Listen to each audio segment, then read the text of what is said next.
नमस्कार साथियों, मैं टीकम शाक्य और आप देख रहे हैं द वॉइस ऑफ जस्टिस। आज मेरे साथ हैं रईस अहमद मलिक साहब, जो भीम आर्मी राजस्थान के प्रभारी हैं।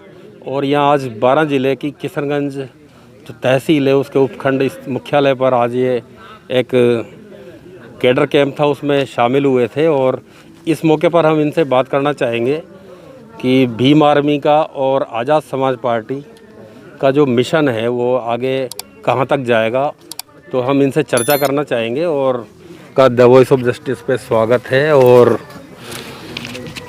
सीधा मेरा पहला सवाल ये है आपसे कि आपने अभी जो वक्तव्य में बोला, शूद्र के विषय में बोला, हम जो भाषा बोलते हैं शूद्र ब्राह्मण, तो हम शूद्र कहना कहाँ तक उचित समझते हैं? देखिए, मैंने शूद्र नहीं बोला, मैंने बोला बहुजन, मूल निवासी जी। जो दलित, मुस्लिम, आदिवासी, पिछड़े, एससी, एसटी, ये संवैधानिक भाषा है जी। तो ये संवैधानिक भाषा है। भारत के संविधान में लिखा हुआ है कि एससी, एसटी, माइनॉरिटी, ओबीसी, तो ये भारत के मूल निवासी लोग हैं जो भारत की रेलें बिछाते हैं, रेल की लाइनें बिछाते हैं, बिजली के खंभे लगाते हैं और रोड बनाते हैं, कल कारखाने चलाते हैं, खेती में अनाज पैदा करके देते हैं। ये भारत के मूल निवासी लोग हैं और इनके साथ में अन्याय अत्याचार होता है, उसके लिए हम भीम आर्मी आज़ाद समाज पार्टी के लोग आवाज़ उठाते हैं। तो इंसानियत कायम करने के लिए क्या किया जाए ऐसा कि आगे कुछ समाज का भारत का जो संविधान है मानवतावादी संविधान है, सभी धर्मों का सम्मान करता है, लेकिन इंसान जो है सभी जाति धर्मों से बढ़कर है, क्योंकि जो भी धर्म बना है वो इंसान की मानवता के लिए बना है, कल्याण के लिए बना है। जो भी धर्म बना है, अगर वो कोई धर्म के नाम पर अकल्याण करता है, अधर्म करता है, उसका भीम आर्मी आज़ाद समाज पार्टी विरोध करती है। इंसानियत कायम करने के लिए भीम आर्मी का प्रयास क्या रहेगा देश में? भीम आर्मी का सबसे पहला प्रयास है भारत का संविधान पूर्ण रूप से लागू होना चाहिए। जो बाबा साहब डॉक्टर अम्बेडकर ने जो मानवतावादी संविधान बनाया है, लेडीज को जेंट्स को बराबर में बिठाने का संविधान बनाया है, जिनको गैर बराबरी जिन लोगों ने पैदा की थी उसको गैर बराबरी को ख़त्म करके समानता का जो संविधान बनाया है वो लागू होना चाहिए। जियो और जीने दो, इंसान से इंसान का वो भाईचारा, यही भीम आर्मी का पैगाम हमारा। आगे जो है अपना राजस्थान का क्या प्लान है आपका? राजस्थान प्रदेश राजे रजवाड़ों का प्रदेश है और यहाँ जहाँ राजा लोग रहे हैं वहाँ असमानताएँ ज़्यादा रही हैं, वहाँ केंद्रीकरण रहा है, एक आदमी के हाथ में ताकत रही है, और जो गरीब वंचित लोग हैं, साधन संसाधनों से विहीन कर दिए गए हैं, तो वहाँ उनके हाथ में ताकत आनी चाहिए। वो हुक्मरान समाज बनना चाहिए और हुक्मरान लोगों के ऊपर कभी जुल्म नहीं होता। ये मैं नहीं कह रहा हूँ, बाबा साहब ने कहा है कि अपने मकानों पर, दीवारों पर लिख लो। उस समय दीवार तो नहीं थी, लेकिन बाबा साहब बोल के गए थे कि तुम्हें इस देश का हुक्मरान बनना है और वोट से बनना है। बाबा साहब वोट का अधिकार दे के गए थे, पहले वोट का अधिकार था नहीं, लोकतंत्र था नहीं। अभी बीएसपी के द्वारा जो यूपी में सर्वजन हिताय सर्वजन सुखाय और ब्राह्मणों का बुद्धिवादी जो है एक सम्मेलन किया कि बौद्धिक लोगों का सम्मेलन है, तो बौद्धिक लोगों का सम्मेलन और जो दूसरे लोग हैं वो कौन से लोग कहलाते हैं? क्या भेदभाव नहीं किया है उसने? बहुजन समाज पार्टी की जो बात कर रहे हैं आप, वो बहुत अच्छी बात कर रहे हैं। बहुजन समाज पार्टी मानवर कांशीराम साहब ने बनाई थी, और जब कांशीराम साहब ने बनाई थी तो उन कांशीराम साहब का ये उद्देश्य था, एक आत्मा बनाई थी। कोई पार्टी बनती है तो उसका संविधान बनता है और उसके विचार होते हैं, उसके नारे होते हैं, स्लोगन होते हैं, वो उसकी आत्मा होती है। जो स्लोगन होता है, नारे होते हैं। तो कांशीराम साहब का एक नारा था, बहुजन हिताय, जो तथागत बुद्ध से कुछ आसपास में घूमता है, बहुजन हिताय बहुजन सुखाय, सभी को सुख मिले और बहुजन समाज के लोगों का पहले हित हो, ये था मैटर। तो क्यों बाबा साहब के बाद मानवर कांशीराम साहब ने ये बात क्यों कही? वो इसलिए कही कि जो लोग ज़्यादा खाना खा करके भी एक्स्ट्रा में एनर्जी बचा करके स्टोर कर लेते हैं, तो जिन लोगों के पास में एनर्जी स्टोर है, खाना पहले उनको मिलना चाहिए कि जो लोग सदियों से भूखे हैं, पहले ताकत उनको मिलनी चाहिए। तो बीजेपी, कांग्रेस या अन्य पार्टियां जो भारत में 7 मान्यता पार्टियां थी, उनकी भी सरकार बनती थी, वो ताकत उन्हीं लोगों को देती थी जिनके पास में एक्स्ट्रा से पहले से ताकत रही है। और बीएसपी इसलिए बनाई थी कांशीराम जी ने कि जो वंचित समाज है, जो भूखा समाज है, पहले भोजन उसे दिया जाए। हम किसी जाति धर्म के खिलाफ नहीं हैं, उनको भी मिलना चाहिए हिस्सेदारी, लेकिन अनुपात के आधार पर। अगर उनके 5% लोग हैं तो 5% IGDIG कलेक्टर बने, 5% ही उनका प्रतिनिधित्व है।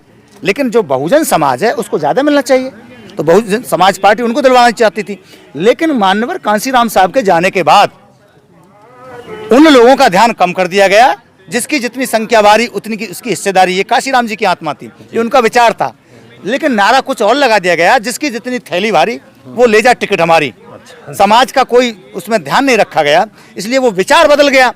जब काशीराम जी के बाद विचार बदल गया तो भीम आर्मी का आगाज हो गया, क्योंकि कोई मिशन को ज़्यादा दिन नहीं रोका जा सकता जाति के नाम पर कि मैं तुम्हारी जाति की बेटी हूँ, तुम्हारे। ये मिशन जाति का नहीं है, ये बहुजन समाज के महापुरुषों का मिशन है। जितने भी लोग जुड़े थे मिशन से जुड़े थे, वरना आप लोग 4 बार मुख्यमंत्री रहे हैं, अब बना के दिखा लें सरकार। तो बहुजन मिशन से बनी थी। बीएसपी भटक चुकी है अपने रास्ते से, आप देख रहे हैं भटकी चुकी है, नारे में बदल चुके हैं। तो एएसपी में कितनी जान आ चुकी है अभी? अब आप तो देख रहे हैं एसपी हो रही है चारों तरफ। एएसपी अब क्यों हो रही है? क्योंकि बहुजन समाज के लोगों को पता चल गया कि जो मान्यवर कांशीराम साहब का हाथी था वो वोटों से राज लाता था।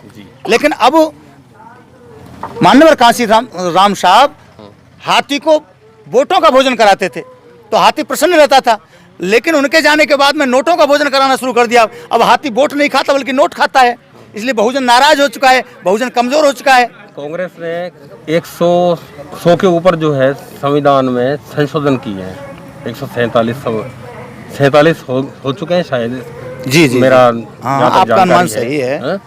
तो बराबर संविधान में संशोधन हो रहे हैं और कांग्रेस ने ये किया है, और जो भाजपा है वो निजीकरण ज़्यादा कर रही है।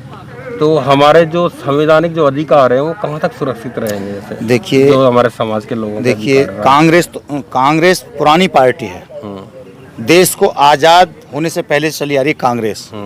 इसी कांग्रेस ने बाबा साहब का विरोध किया था। जो बाबा साहब डॉक्टर अंबेडकर साहब लंदन से गोलमेज सम्मेलन से अवार्ड लेकर के आए थे, इन भारत के बहुजनों को, मूल निवासियों को, वंचित समाज के लोगों को, गरीब समाज के लोगों को, नर और नारी के लिए, उसमें अमेंडमेंट किसने करवाया था? उसका विरोध किसने किया था? गांधी जी ने किया था, इन्हीं गांधीवादियों ने किया था, इसी कांग्रेस ने किया था।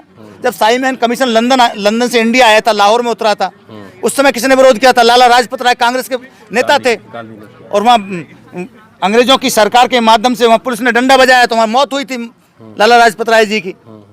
तो साइमन कमीशन का विरोध करने वाले कौन? कांग्रेस ही। बाबा साहब के अवार्ड का विरोध करने वाले महात्मा गांधी जी। तो उसमें पूना पैक्ट बनाम गांधी, हमारे वो अधिकार छीने गए और बदले में हम मुश्किल से हमें ये मिला। तो कांग्रेस तो सबसे पहले, कांग्रेस जननी है। कांग्रेस सामंतवाद की, मनवाद की, चातुर्ण व्यवस्था की जननी है। इसलिए कांग्रेस को मान्यवर बाबा साहब कहते थे, बाबा साहब ने ये कहा कि कांग्रेस की चवन्ने की भी मेंबर मत बनना। तो जब बाबा साहब की कांग्रेस विरोधी थी तो बाबा साहब का बनाया हुआ संविधान है, तो इसकी विरोधी क्यों नहीं होगी? रही बात बीजेपी की, संविधान में संशोधन किया। रही बात बीजेपी की, बीजेपी तो संविधान को मानती ही नहीं है। उसने तो 52 साल तक बाबा साहब के संविधान को माना नहीं। आरएसएस के मुख्यालय पर कहाँ तिरंगा लहराया गया? तो उसने तो उठा करके, वो बदलती थी, इसने उठा करके एक तरफ रख दिया संविधान को कि हम निजीकरण कर रहे हैं, संविधान को नहीं छेड़ रहे। तो सब सारा निजीकरण हो जाएगा तो संविधान रहा कहाँ? सब प्राइवेटाइजेशन हो जाएगा। अब तो नौकरी भी ठेके पे मिलेंगी। फिर हमारे समाज के जो बच्चे हैं, नई युवा पीढ़ी है, पढ़ी लिखी है, वो नौकरी कहाँ कर पाएगी? तो इससे कैसे निपटे, ये बताओ आप। ये बात आपने बहुत अच्छी कही है। भारत का संविधान है तो हमारे लिए अधिकार हैं।